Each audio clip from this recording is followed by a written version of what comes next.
Hey y'all, welcome to Untacked podcast. My name is Yvette. Hey, my name is Charles Sampson, world champion bull rider. And I'm Norcco. And this is Untacked. Woo! You have to go like this now. Untalk. Yeah. So we're so excited today because we are welcoming our guest, Charlie Sampson, to our Untacked podcast. We've got him in our podcast room, Yep. and we are so tickled that you're here. Well, you didn't tell me I was going to be untacked, but glad I know how to tack. We really like to untack things on this podcast. Yes, we do. Hey, okay, guys, don't forget, I'm a single bull rider, so watch what you say to me. Absolutely. Okay, so tell us a little bit about Charlie, what it's been like for you coming up into the rodeo scene, meaning who are you? Because some of our people in Norcco, they hear this Charlie Sampson rodeo coming to town, and they're like, who is Charlie Sampson? Some of them don't know rodeo. You know, who I am, where I come from. Well, I'm a native of California. I'm a city cowboy. Growing up in California, in Los Angeles, I got introduced to ponies when I was 11 years old on a Cub Scout field trip. Man, that just opened my eyes up, that one trip. I would go back and ride the ponies for a quarter. One day I ran out of quarter, and I asked the man, what can I do to ride? Because, I was just so intrigued with the ponies. And obviously he needed some help. So he said, hey, you can help me feed and water the ponies. You can help me pick up the droppings. I'm 11 years old, didn't know anything. So he basically, showed me how to rake, showed me how to shovel, showed me how to push that wheelbarrow, showed me the amount of feed to feed the ponies. So all that was, at the beginning. Yeah. And that's how I got introduced to all of it. That's so cool. That makes me so happy because I feel like a lot of people, when they want to learn how to ride horses or get into riding horses, they want to just take lessons and they're just like, I just want to get on and just be on a horse, right? Yeah. But I feel like cleaning the horse, looking after the horse, taking care of it, and doing all the things that you did is really what makes you a horseman. Well, I think that's what made me enthusiastic about wanting to go back. Right. Because I knew that if I wanted to ride, I had to do the work. Right. So it's like I knew, like he said, oh yeah, I need some help. As a kid, 11 years old, nobody, tell you what they need. Right. So with that said, I just helped, and it just gradually took off. And when I say it took off, I didn't want to do anything else because it was during the summer. So I would swim a lot. The park was right down the street from my house, Anthony's Park. So I would go swimming. I did some other park activities. I tried to play football. They hit me pretty hard, so I didn't like that. There's no way that football was at all more painful than bull riding. Well, that didn't come till later. I didn't know how tough. I started out riding steers. They stepped on me. I had a couple horses kicked me as a kid. I became a guide as a horse stable. So there's a lot of history about me that, obviously we're going to try to get out, or, hey, maybe you want to make a movie about it. But, there's a lot of history. Yeah, there's a lot of history of me becoming, to where I'm at today. That stable that you're talking about, was that in Glendora? No, it was right, when I say just south of South Central LA. It was right on the border of Gardenia. Okay. Right there on El Segundo and Figueroa. And it was right along the freeway, right along the tracks. And during that time, it wasn't near as much industrial buildings like they have now. Wide open space. People can come rent a horse for like a couple bucks and we'll take them on a trail ride, just in this field, literally an hour long.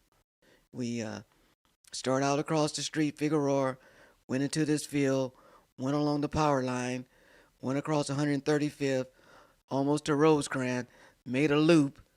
The horses knew to run up so far, stop. We did that for an hour.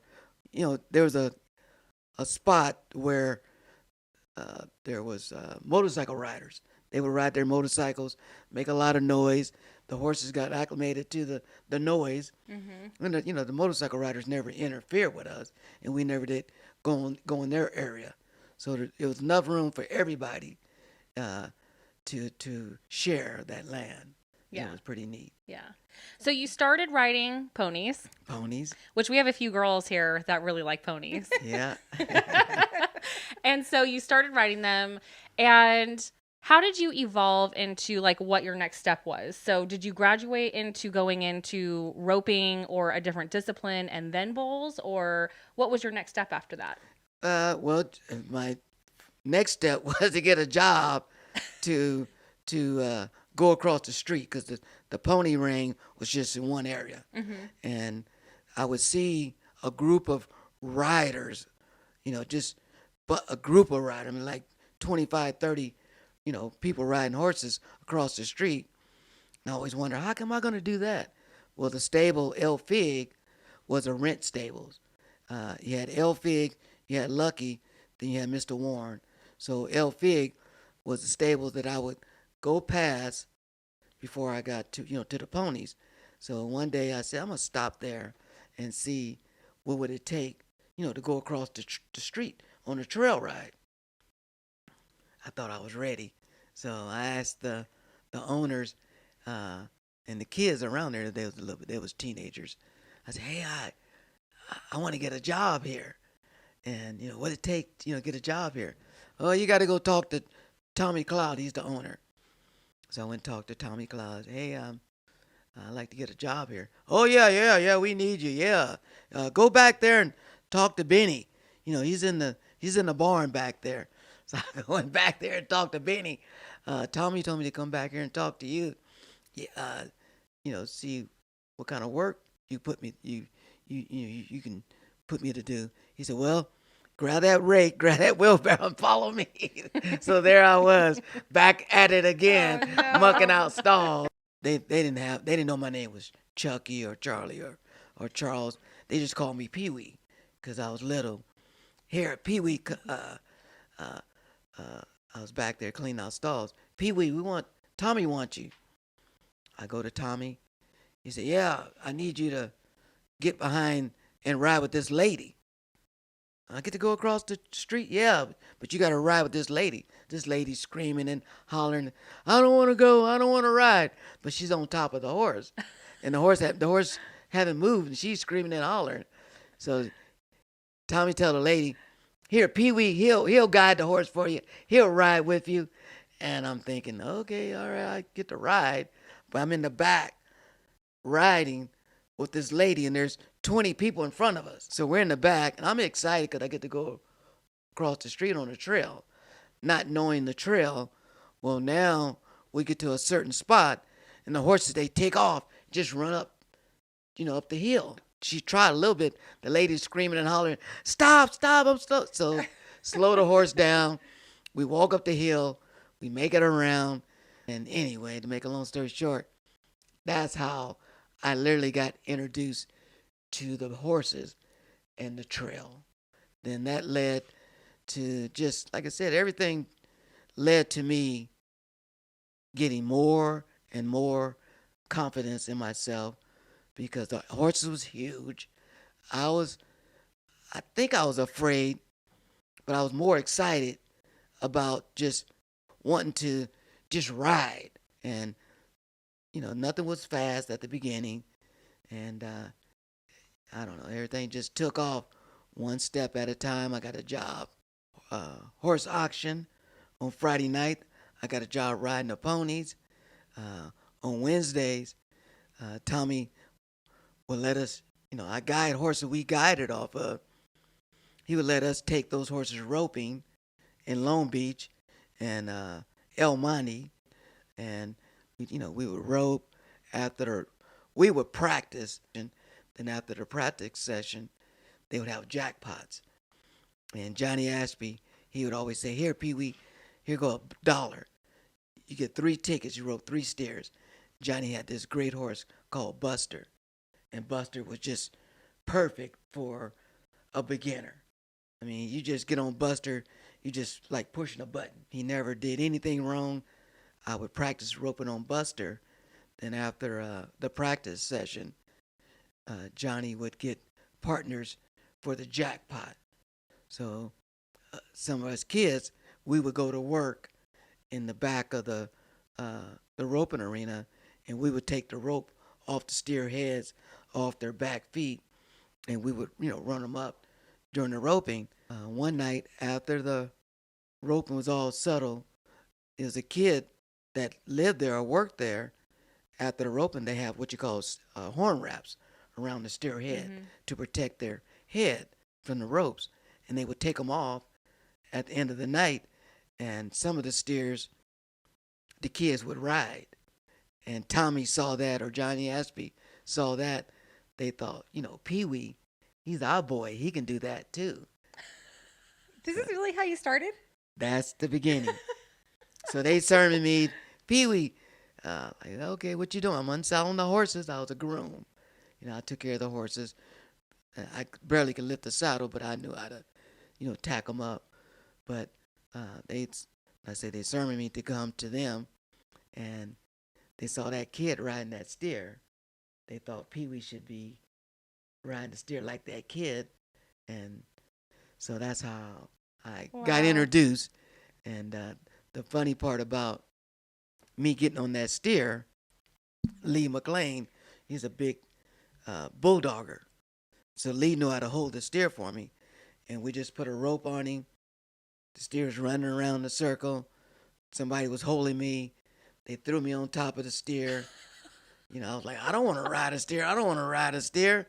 You can do it. You can ride those ponies. Yeah, but I don't want to ride a steer. He weighed about 600 pounds, had horns, and it was a little bit more frightening than a pony. This sounds like when people are trying to teach kids how to swim and they don't want to, so they throw them in the water. Yes. Yeah, exactly. Go out there. So that's what. But much more dangerous on a whole other level. Well, I mean, totally, especially for me, because I rode ponies and they bucked in a little ring, and I held on to them. I built up some confidence because I knew every week when I go to the horse auction, they may bring a pony, they may buck. So, but when it came to steers, that was a whole different subject. Prehistoric animal from a pony was frightening for me. But the way it turned out, I got on the steer, I say crying or just didn't want to do it. They let the steer go. I fell off, landed on my stomach. Typical. I couldn't breathe. I told you I didn't want to ride a steer. I told you I didn't want to ride a steer. And now look at you. Well, I mean, World that's a true story, ladies and gentlemen. I was a chicken. So wait, did you just have like a natural seat to you, or do you feel like that came later on? That came later on. That came later on. That came from me riding like every day. And when I got that job at the stables, I would ride horses all the time. And I would ride ponies.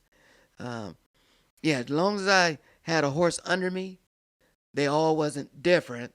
Mm-hmm. They all had their own little temperament. And so Lee and Benny and Tommy, a lot of guys, helped me. You got to hold your hand like this, Pee Wee. You got to sit in the saddle like this, Pee Wee. You got to turn them like this. So there's a lot of guidings, for what it took for me to learn how to ride. And some horses, they were a challenge. It's called barn sour. Some horses, you can ride them out so far, then they turn around and come back. Tommy didn't like that. Tommy said, no, you kick him. You take him that way. Well, he don't want to go that way. And you stay on him. And, it was a challenge. I didn't know what to do, trying to guide him. Because they didn't tell me that I was training the horse. They didn't tell me that you're teaching the horse what to do. Mm-hmm. I just thought the horse didn't want to go that way, and these guys are hollering at me, making sure I made the horse go that way. So like, wow, I didn't know what I was doing, but as I was doing that, I was learning horseman skills. Mm-hmm. I was learning how to balance myself.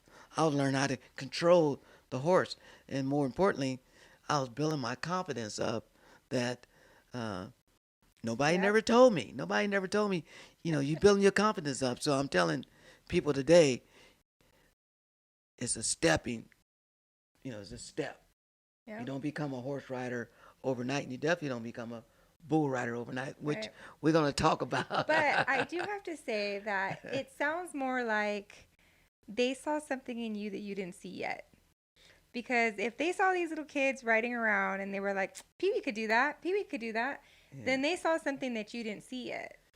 I didn't even have a clue. Because they were like, take that horse out, Yeah, make him yeah. not be barn sour.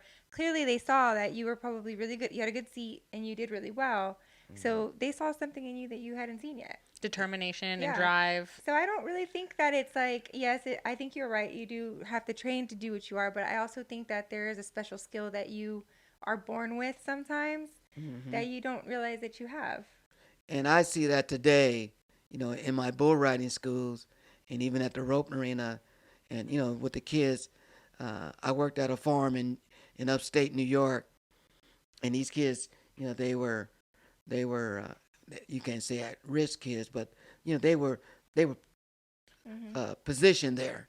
At the same time, they needed that guidance. So I was able to guide them from what I learned being around the horses. They were just as afraid as I was. Right. So I had to let them know that, hey guys, once you learn how to catch that horse, once you learn how to calm yourself down and trust, the horse is going to be your good friend. So I'd show them the difference between how to approach a horse in a manner to where you don't intimidate them. You let them know that, hey, we're going to be buddies. So once I taught them that skill, it was something that reflected back on how the guys were teaching me. But they wasn't, it's just a whole different style. But I can see where I saw so much potential in those kids in a way. That's the way those guys saw me. I mean, that was a good question. Yeah. I didn't look at it like that, but yeah, they saw it in me, and I appreciate that. I tell you, I see a lot of myself in these kids these days. I just want to let them know, hey man, like my father said, you'll never be smart as me because you'll never be old as me. So in the meantime, hey kids, I know you guys know a lot, but in the meantime, it's okay to listen to an older person because I've been through a lot. Yeah. In my years. That's probably one of the reasons why you also became a really good writer too, because your dad instilled that in your mind that people are older than you, so they know more, so it's okay to take their advice. And like you had all these guys that were telling you, do it a little bit like this, do it a little bit like that, and you allowed yourself to take their criticism or their advice in writing, and you take a little bit of everybody, and you become Charlie Sampson world champion. And I thank them. Thank you guys, because when I say they, Cowboys, Gene Smith, Johnny Ashby, Johnny Smith, Lee McLean.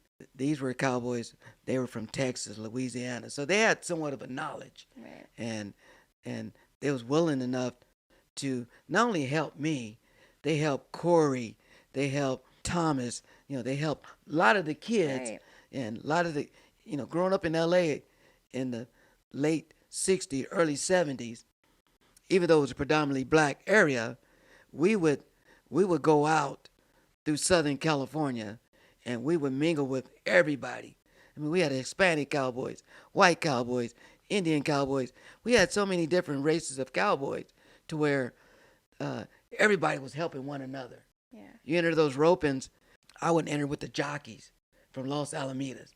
When I say they love me, once I learned how to rope, where's that Pee Wee boy? Hey, Pee Wee, come rope with me. I was like, wow, these guys want me to rope with them. And, Bully and Fat Jack. I mean, these are names, unfortunately, a lot of these guys are passed away. But these are names that cowboys that nobody know, they molded me into telling this story. I feel I have a lot of history because I had a lot of historical cowboys. I'm from an unlikely area, Watts, South Central LA, and I jokingly tell the story. I'm more cowboy than you. Are you from Montana? I'm more cowboy than you. Are you from Oklahoma or Texas? So we got stories to tell.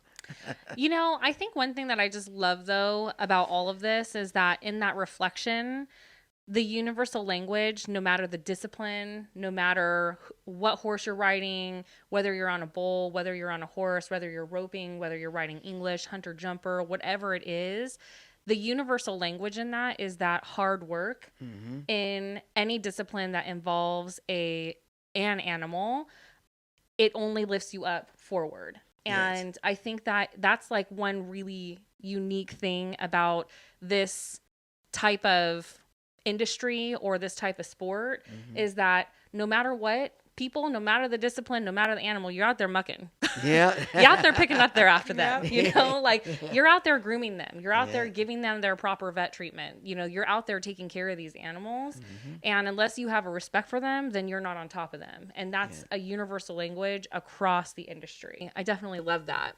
I do have some questions now that we've gone through the segment of us learning a little bit about your upbringing. Okay. I am curious about your first real big competition. And I'm so curious. I am the type of person that's like, what were you feeling? What were you thinking? What was the name of your first bull? How was it drawn? And all the pieces like sitting on top of the bull inside of the chute, getting ready to go for like your first major. Like, what is it all a blank and you just forget? Or do you remember everything? Well, we're going back a lot of years. So I start riding bulls at 15, or I got on my first bull at 15. All I remember, Gene Smith entered me in the rodeo, get to the rodeo, or Tishomingo, Oklahoma, and same routine you go through all the time. You pay your entry fees. They tell you what bull you're getting on. You go look him over. Then you wait your turn. So I went through all that, and it was actually my turn to get on the bull. I'm only 15, my first bull, and I get on the bull, and I remember the guys telling me, Pee Wee, just hold on, hold on. My first bull, so I do the same routine, warm up that rope, warm my hand up, put my hand in the rope, they pull it, I take a route, I slide up, I nod for the gate, they open the gate, the bull took two good old leaps. They said I was up there just riding that bull easy, then all of a sudden the injection button hit my butt and off I went. All I know is I did this and I did that. And everything else is I don't remember history. anything. So that was my first trip. Then after that, was in Oklahoma. So after that, I went back to California. Had a picture of me riding the bull, showing it to everybody. Everybody was excited. So there was a place in North Hollywood. We used to go ride somebody's backyard. They had bulls, but we couldn't ride after, I think, 9, 9:34, 10 o'clock. Couldn't have bells, couldn't make no noise because it's in the neighborhood. So we practiced. Then in 74, Joe Deadwater, C.B. Alexander, James Isabella, they were entering rodeos at the beginning of the season. And El Cajon was my first rodeo. I rode my first bull. I think I placed third and fourth there. Then the next week, we go to Escondido. I ride my bull there. It's like, wow, I'm 16 years old. I rode my first two bulls, my first two rodeos. So now we enter Norcco, all excited. Now everybody from L.A., I don't think my cousins, my friends, and, everybody's all excited because Pee Wee, Pee Wee's, he's riding, he's winning. So let's go watch Pee Wee. Get to Norcco. I got a bull I thought I can ride or seen him buck before. And I don't know, well, who knows, but I get on there, my confidence level's up. And I'm thinking I can ride this bull. This bull jumping kick. He turns this way, turn that way. And off I went. I'm like, what the world just happened? I just rode two good bulls 2 weeks before. And this bull, whatever he did, Who knows? I And that bucked was off here in Norco? I bucked off in my hometown rodeo. Oh no. Everybody was all excited to see me ride. I didn't think it was. I didn't know anything about embarrassing, Mhm. but I was like, oh man. When I said a letdown, I was like, wow, I was I riding guarantee you good. that they were not let down. You were there out there doing something that hardly anyone could do. I Well, feel like that too is a universal equestrian language, though. It's always the horse that's like your bomb proof horse. That's always awesome that you have that one thing, that one accident happen yeah, on. You know, it's like whenever you're least expecting it, yeah, that's when it's happening. yeah. I mean, there's a lot more to that, but that was my beginning of of not being, when I say cocky, not being overconfident. It's just I wanted to succeed in front of my friends and family, and not that I failed. It's just welcome to bull riding. Yeah. You can't ride them all. So That was going to be my question. At what point did you know you were good? and I'm still trying to figure that one out. I never felt I was good. I always felt I had a lot of belief. I felt I had a lot of confidence, and so I rode, like I said, for like a year, just on just my try, not knowing how when I got bucked off, not knowing how I rode a certain bull. So I was fortunate enough to go to a bull riding clinic by a champion rider, and at that time, uh, he was really into positive thinking and motivation and goal setting.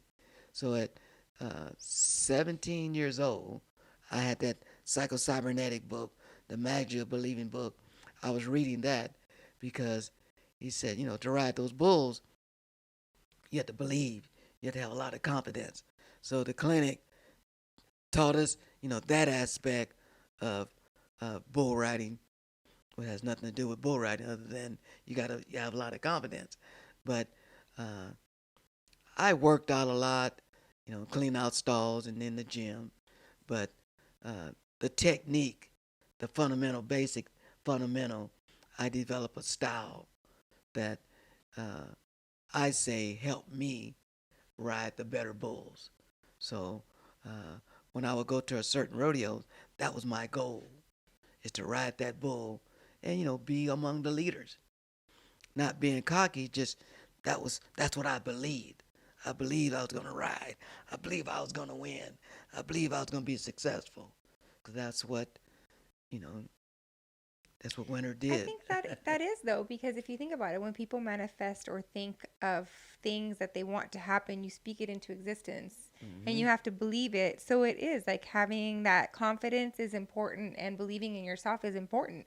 Because if you're going into something, especially riding this animal that could, really, really hurt you, you have to have confidence or you're just Yeah, going in there like setting yourself up for failure saying like I don't know if I can do yeah, this because yeah. I couldn't.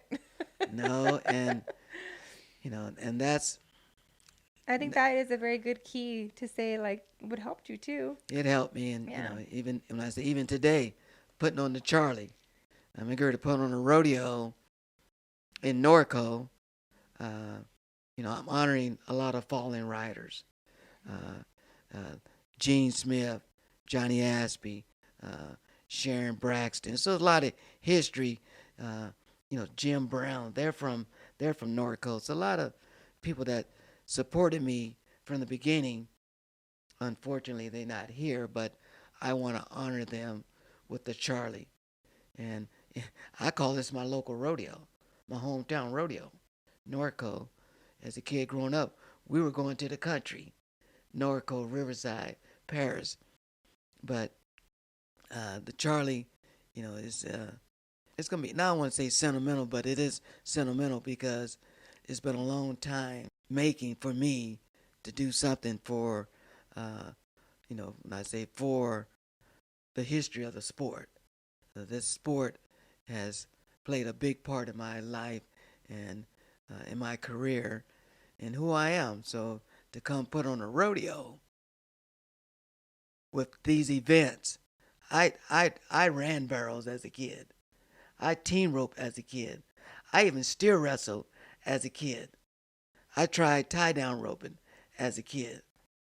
And obviously I rode bulls. So a lot of these events that we're hosting here this week is events that I participate in, and the fans can see. You mean tell me he was a roper, he was a steer wrestler, a barrel racer, then he became a bull rider. So that's gonna be the neat part, seeing all these events, and it's honoring a lot of my fallen riders that taught me how to be the cowboy I am today. That's awesome. One of the things that's come up in a couple of our conversations, and it's a discussion that even as someone who in this town, being in Norcco, there's a lot of talk about rodeo in general, the sport, its upbringing, its future, and what it looks like. And one of the things that we've talked about with the California Junior Rodeo Association is that I'm not part of that, but I have a lot of friends who are members of that. And they talk about the decline in the kids that are competing in the sport. Have you yourself noticed a decline in rodeo? And what are the things that you think would help bring kids back into the sport? Well, yeah, that's the sad part about the sport of rodeo. Growing up in LA, we had a stable to go to. We had an opportunity to be around quote unquote cowboys. I moved out of the state. I'm in Colorado. I'm in Arizona. Where I live at in the rural area, there's roping arenas. There's horse facilities. So in this sport of horses and being a rodeo cowboy, you have to sort out the hat. You have to sort out the boots. You got to start with youth programs. You got to start with people wanting to help the kids. Horse camps around here. In the horse camps. We got a lot of horse camps in Norcco. It's outside of Norcco where you see that there's these equestrian centers that are, the following of the equestrian centers in all the different cities that we have around here. And so, you see these equestrian centers go down, the sport becomes less visible. And then you have this Junior Rodeo Association here in California that's saying, hey, we need kids to participate. So, it is neat to see some of the younger generation, I think, realize that we have a responsibility to rodeo to keep the lifestyle moving and introducing our kids. I know a couple different barns out here specifically where they're introducing mutton busting to the kids and getting them involved and kind of starting them a little bit younger, teaching them all things like the goat tying and getting them involved. Like you said, that it's good for you to get the outsource and try to find where it is to go to get these camps or go to the barns or go look for involved in rodeos. Yeah, you go to your hay, you see let's say your Western stores, you see your hay barns. So inside a lot of those barns or those in their office when I say in the store, there's always a bulletin board. Oh yeah, there is. So whenever I would put on bull riding schools, I would go to the local area and, hey, can you put my school up on your bulletin board? And I asked these kids, well, how'd you hear about my school? Oh, I went to the local Western store and the Untacked store, and there was your poster. Yeah. So stuff like that. I always say about 6th Street Deli on their bulletin board. Yeah, I mean, so you if you're gonna do it, you gotta advertise. You gotta let the kids know. That's what I really like about your rodeo coming to Norcco is that we kind of talked about this in one of our other podcasts. Is that we have in Norcco the same events. So we have the Norcco Fair and we have Norcco Horse Week and we have Day of the Cowboy, and it's the same things. And when you have the same things, it's the same people coming to those events. So I think it's neat to introduce a new rodeo into town with a new name, with a new emphasis on, it is, I think you have the same rodeo people hosting these events.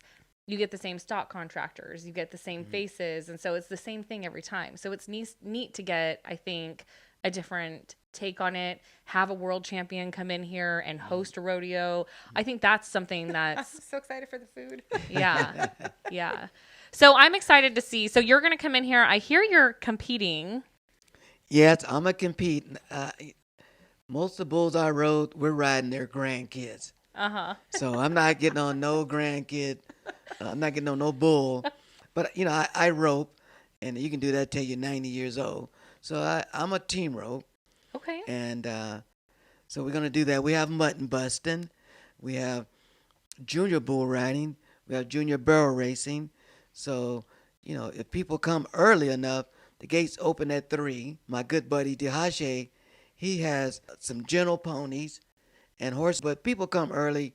We're gonna give everybody a trail ride.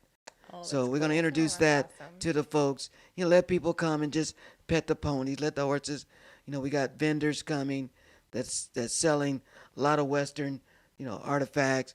Like you said, we got great food coming. So we want you to come early, and I'm gonna be walking around meeting and greeting folks. And so yeah, for this year we have a trick riding group coming out of Northern California, the Riata Ranch Cowboy Girls. They're well known. Actually, they they want young people to come and learn Yes. this craft Yes. of trick riding, Man. vaulting on up and down on horses, trolling the ropes. So they're coming with their group. Obviously we got the local uh, drill team, Norcco drill team riders. You part of it, aren't you? Or you was? Well, anyway, we got those group people coming. So we got that group coming. Then we have Jacob Tortelli. Mm-hmm. He's from New Mexico. He's from the reservation. Man, Jacob is an awesome, when I say rodeo enthusiastic announcer. What's so neat so about sorry. Jacob is It was funny. I can't stop laughing at what you said last. Oh, you was. you was. She retired. You got old. You like me. You old. You too old. They need young, that's what it good-looking riders. Yeah, that's what it was. But Jacob, he's coming, and Jacob is an awesome, enthusiastic rodeo announcer. Explain the events, educate the folks on what's going on, and my grandkids are coming. So it's a family. One thing about it, it's still family oriented. Yeah, that's great. My family's coming. I want you to bring your family Yes. and just come and enjoy the show. So I asked this earlier, and I think they were being humble. And so I'm going to ask again. Uh-oh, what is this? Do you have any kids or competitors coming that feel that they could take you on? Well, we got some good competition coming.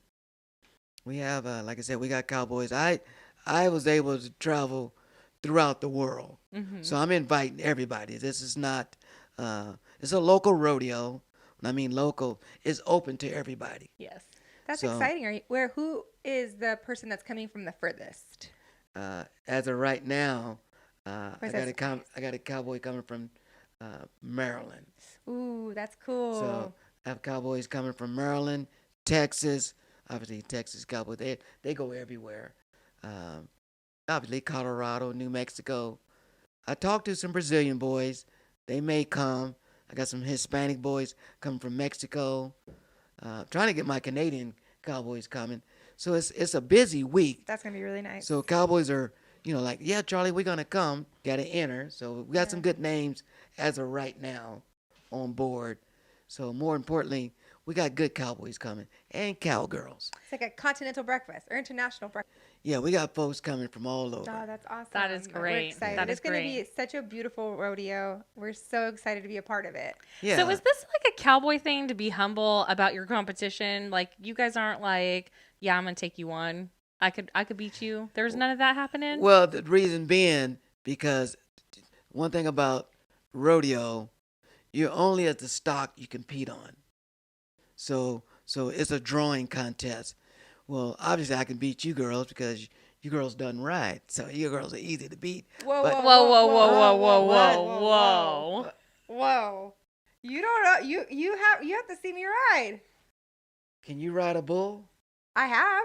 Okay, then you my I'm competition. not going to say that he was full grown. Well, I mean, But that's not here nor there. That wasn't the question that was asked at hand. well, the bottom line is we as It may or cowboys, may not have been we know fully we know developed, but what if Yeah, we with button, the what if we button bust? The sheep. you're too heavy. You're Yeah. too heavy. You're too old. I am not You're old. too I old. am I love that you young. say You're too this old, to her. woman. She's You- just losing you- her mind right you now, gotta this be under girl. 8 years old to ride a sheep. So sit down. So I actually, I do think it would be really fun to take a lesson I from love how you we've been sometime. fighting this whole time. He came into my house so shy. It's the coffee. It's the coffee you made for me. Thanks for that coffee. And that was It's a the good coffee. It got It's me all- definitely- Trust me, I can ride a bull in that coffee. That's what you call spur juice. Spur juice. Yeah, we have some great competition. Obviously, we got great sponsors. We couldn't do it without the great facility. First of all, Yes. got a great facility. We have great, stock contractor, the Meisers Brothers. They're bringing me their better stock. Got great sponsors. Got Wrangler as a sponsor. We have Fastback as a sponsor. We got a Corral group out of Norcco here, or where am I staying at? In Petley, wherever I'm staying at. So we have great sponsors. Even the Cowgirl crew that Yeah. you guys had come talk about the rodeo. Yes. They're sponsoring One Jump at a Time, Charlie Sampson mentoring program. Look up Charlie Sampson One Jump at a Time.com. Get some history on that. So yeah, we have great sponsors. So we appreciate that. Gary Giss, man, he's one of our buckle sponsors. He's the one that made the buckles for the world champions That's Ooh, for beautiful. nice. several years. I like that. That's And so cool. It's pretty Gary's big. he's our sponsor buckle. So if you was to win the Charlie Rodeo in your event, you're gonna have a prestige buckle to Wow. wear throughout, for a lifetime. So wait, tell me more about this. So the person who you're talking about making your buckles Yeah. makes the buckles for the world champions? They made my buckle for the world champion. Really? They make a lot of championship buckles Yeah. for other sports, Yeah. other events. So they're making our buckles Yeah. that I feel is probably one of the most prettiest prestige awards you can win. Absolutely. Yes. Did you design the buckles or are they designing them for you? I put a little bits. They design them. They're Yeah. buckle makers. Yeah. So I just said, "Ooh, that's a beautiful buckle. I'll wear that buckle. Ooh, I'll wear that buckle." And definitely it's going to have my name on it. So, yeah, it's an honor to have them make my buckles this year. That is great. We have Always Rolling Corrals as our sponsor. Perfect. Kiss Buckles is sponsoring the championship buckles and the mutton busting.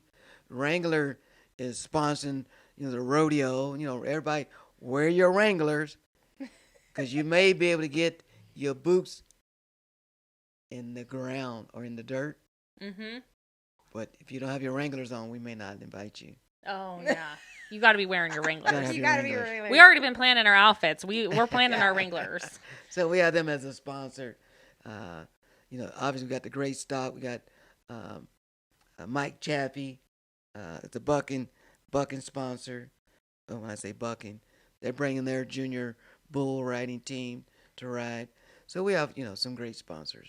That is Awesome. great. That is great. And you have such a great pool, too. And we like to thank Untacked by allowing us to talk about it. I mean, Absolutely. just imagine this podcast, these beautiful ladies, I'm hanging out with them, trying to be as nice as I can.